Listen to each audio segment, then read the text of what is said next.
Bonjour à tous. Nous avions parlé précédemment des différents plans du cinéma et des mouvements de caméra associés et de leur signification dans un film. Pour créer une harmonie visuelle dans un plan, on fait souvent appel à des règles ou des conventions qui ne sont pas obligatoires mais qui font partie des bases de chaque composition depuis des centaines d'années, traversant plusieurs arts en passant bien sûr par la photographie pour arriver aujourd'hui au cinéma et à la vidéo. Je vous propose donc de voir différentes règles et conventions qu'on utilise en vidéo, et les timecodes sont aussi disponibles en description. L'une des plus anciennes règles et sûrement la plus connue, c'est la règle des tiers. Elle consiste à diviser en 3 parties égales, verticalement et horizontalement, le cadre affiché dans le viseur de votre appareil, soit mentalement, soit directement dans l'appareil puisque la plupart le permettent aujourd'hui. Ça crée donc une grille de 9 petits rectangles. Les lignes sont alors souvent utilisées pour poser les horizons dans les plans d'ensemble ou de situation par exemple. Dans un gros plan, la règle des tiers demandera de placer les yeux du sujet sur l'un des angles de la cellule centrale.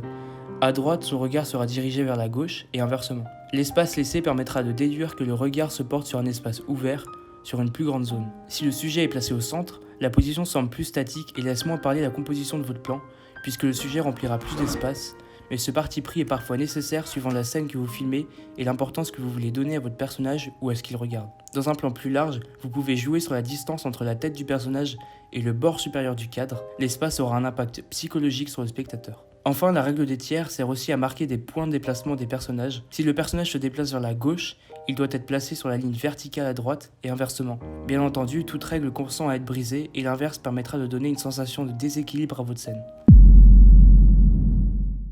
Hitchcock, le maître du suspense, a détaillé ces règles en 1966 lors d'un entretien avec François Truffaut.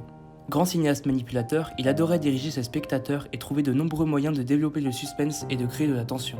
Il considérait donc que la taille d'un objet dans le cadre peut être directement liée à son importance dans l'histoire, à un instant précis de la narration. Cela permet de créer la tension et de développer le suspense, surtout quand le public ne comprend pas pourquoi on donne de l'importance à tel objet à tel moment. Cela reprend aussi en mon sens le principe célèbre qu'il mettait beaucoup en application, celui de développer le suspense plutôt que la surprise. Si le personnage s'attend à ce qu'une bombe explose, c'est du suspense, tandis que s'il ne s'y attend pas, c'est de la surprise. La hauteur de la caméra par rapport au sujet filmé permet de manipuler la perception du spectateur vis-à-vis de ce sujet. Dans un plan en plongée, la caméra est placée au-dessus du niveau des yeux. Elle plonge sur le personnage en quelque sorte. Ainsi, on a l'impression que le narrateur ou le spectateur regarde vers le bas et qu'il domine donc le sujet filmé. A l'inverse, dans un plan en contre-plongée, la caméra est placée sous le niveau des yeux. Le narrateur ou le public se trouve dans une position inférieure au sujet filmé. Mais l'interprétation de ces deux plans changera en fonction du contexte de votre scène. Ce qu'on appelle un cadre fermé, c'est une échelle de plan où le hors-champ est banni. Ainsi, toutes les informations nécessaires à la compréhension du plan sont déjà présentes dans celui-ci. Dans un cadre ouvert, certaines informations se trouvent en hors-champ. De nombreuses techniques permettent de relier ces informations au plan. Par exemple, lorsqu'un personnage regarde à l'extérieur du cadre, nous comprenons qu'une information, comme une action ou un autre personnage, se trouve à l'extérieur du cadre et a interpellé notre sujet.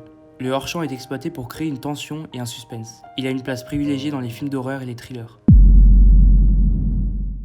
J'avais déjà parlé rapidement de cette théorie dans ma vidéo sur les plans fixes. Cette théorie s'inspire du philosophe Platon et fut notamment relatée dans le poème Correspondance de Baudelaire en 1857. Pour Baudelaire, la réalité qui l'entoure est composée de symboles que seul le poète peut déchiffrer et qui lui permettent d'entrevoir le monde invisible et immatériel de l'idéal. Pour rappel, quand je parle d'idéal ici, je parle de l'idéal baudelairien qui en résumé est un monde invisible et inaccessible où tout atteindrait la perfection et qui serait entrevu par le poète dans son imaginaire. Ces correspondances, dites verticales, seraient donc une communication secrète entre le monde matériel réel et le monde idéal.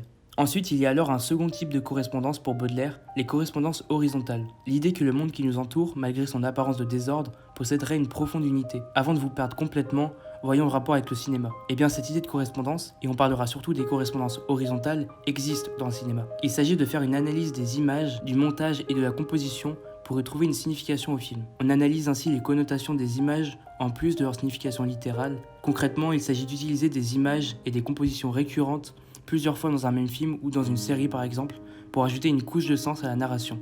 Ces correspondances peuvent être utilisées pour montrer l'évolution d'un personnage ou créer des associations et des liens narratifs entre des personnages, ou par exemple entre un objet et un personnage, comme c'est le cas dans Old Boy de Park Chan-wook. Il ne vaut mieux pas faire des correspondances de propos principal du film en l'appuyant par des icônes et éléments trop significatifs. Ce procédé n'est pas nécessaire dans un film, mais peut parfois permettre de mieux appréhender la structure de votre film en commençant par bien déterminer le cœur de l'histoire avant de concevoir ce système de correspondance tout au long du film.